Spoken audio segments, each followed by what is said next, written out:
What is something that you've learned since your spiritual awakening that has completely rocked your belief system? I'll go first. God is not a man, it's a divine energy. And we are all a part of that energy. We are all fragments of the same source. You are a fragment of what some call our higher self. And the higher self is very capable of projecting down multiple fragments of the same source at the same time. So you could have literally met a fragment of your higher self. Like this reality that we're in, we chose to be here, and it's all just play. And it's all here to help us move to a higher state of consciousness.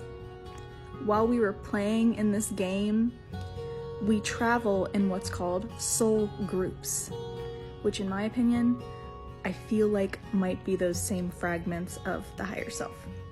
We incarnate together in order to help teach each other lessons and again, move to a higher state of awareness, move to a higher state of consciousness.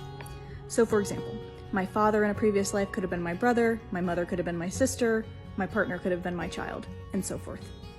Do you ever meet anybody in real life and you just have this instant connection with them and you think to yourself like, I feel like I've known them in a past life?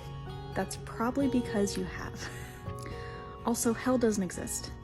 We're all going to quote unquote heaven. Everything is energy, literally everything. And whether or not it appears solid, including our own bodies, is what frequency it's vibrating at. At the level of atoms, everything you touch is mostly empty space. So we're really, the earth, the universe, everything in it is really just this large vegetable soup. So when we say we are all one, we literally mean it.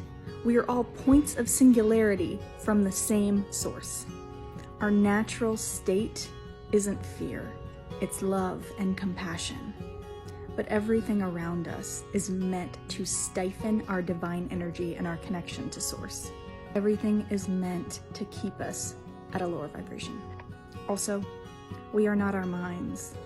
That voice in your head, we tend to think of that voice as who we are, but it's not actually who you are. It's literally just a tool in your mind that sounds like you. But we just let it run down the train tracks of thoughts unabated forever until we're finally told, hey, by the way, that voice isn't actually you. And then we immediately snap out of it and have what's called a spiritual awakening. You're snapping out of the dream. You're snapping out of that dream and into connection, love, and ultimately you come back home to yourself.